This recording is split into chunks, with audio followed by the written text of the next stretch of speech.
Aləmləri Rəbbi olan Allah, yerləri və göyləri yaradan, hər şeyə qadir olan Allah, gecə, gündüz xətalar eləməklə Allaha asi olan qula istədiyini dərhal verir. Hətta verməməyə həya eləyir Allah Teala.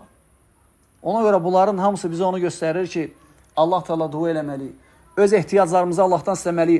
Allah Teala peyğəmbərləri, Nuh aleyhissalam, Allah Teala dua eləyir, Allah Teala dərhal cavab verir. Allah Teala adından buyururkən Quran-ı Kərimdə فَدَعَى رَبَّهُ أَنِّي مَغْلُوبٌ فَانْتَصِرْ Allah Teala dua edir ki, ey Rəbbim, məğlub olmuşam, onlar mənə qalib gəliblər.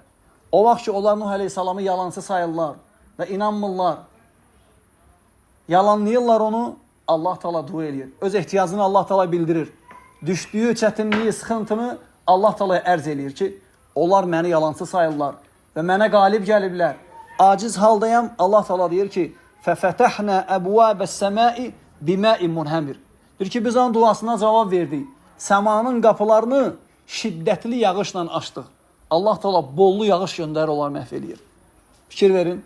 Allah Teala'dan istədi, Allah Teala dərhal cavab verdi. Lakin istəyəndə insan aciz olaraq, Allah Teala acizliyini tam olaraq bildirərək istəməlidir.